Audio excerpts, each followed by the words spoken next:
Bonjour et bienvenue sur le réseau international Diaspora en ligne. Chose promise, chose due. Il a été convenu effectivement, suite à la bande-annonce qui a été diffusée sur le réseau international Diaspora en ligne, à travers son site web, diasporaenligne.net. Comme quoi nous allons démarrer une nouvelle émission alors d'information juridique intitulée Migration, espace juridique. Espace juridique, pourquoi? Parce que nous savons et nous voyons tous ensemble et aux yeux de tout le monde ce qui se passe sur le plan de la migration illégale dite clandestine.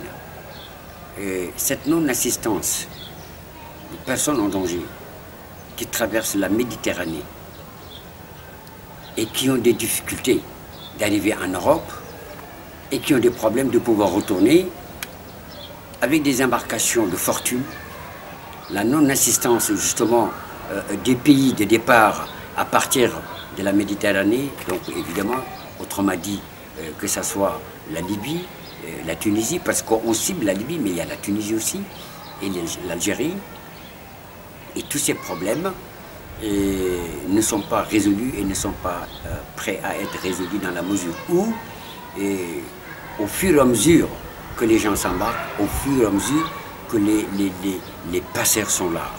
Et nous désignons aussi du doigt certaines ONG qui aujourd'hui sont dans la Méditerranée, certes, qui portent assistance évidemment, mais qui sont indexées comme complices des passeurs.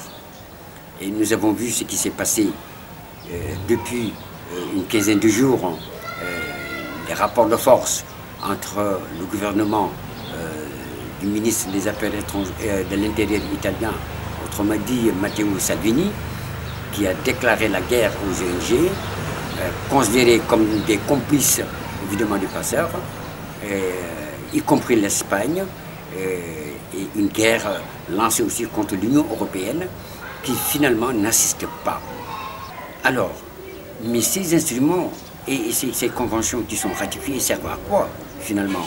Servent à absolument rien du tout, dans la mesure où les immigrés qui s'embarquent dans des bateaux à partir de la Libye et qui veulent absolument coûte que coûte quitter le territoire libyen parce qu'ils ne veulent plus rester là-bas dû à plusieurs choses que nous ne pouvons pas détailler parce que tout le monde sait ce qui se passe à travers les camps de rétention, la vente des individus sur des marchés comme ça, alors la mort, le viol, il y a tout un ensemble qui tourne autour justement de ce refus de retourner, quitte à aller en mer et mourir là-bas. C'est ce qu'ils disent en tout cas.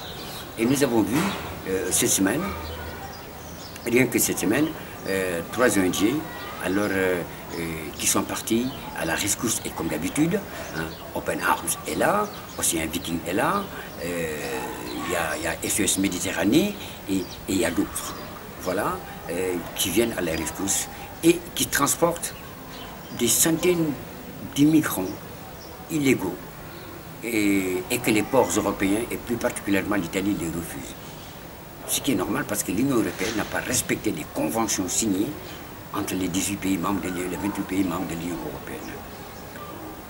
Pas plus tard qu'hier, il a fallu quand même 12 jours, une embarcation, plutôt un bateau de sauvetage, alors qu'il y avait à son bord plus de 325 personnes qui tournaient en rond en Méditerranée pour essayer de trouver un port d'attache et qui a été rejeté de partout. Pas plus tard qu'hier, on les a donné asile en Espagne et une partie à Lampedusa en Italie. Et que quelques pays d'Europe, 8 ou 9, se sont engagés pour se répartir justement l'ensemble de ces migrants. Ceux qui sont acceptés ne dépassent pas 147, c'est un nombre très important. Où sont les pays d'Afrique? Ces instruments dont on parle en Afrique, ces conventions dont on parle en Afrique, signées et ratifiées par les pays africains, alors ça sert à quoi?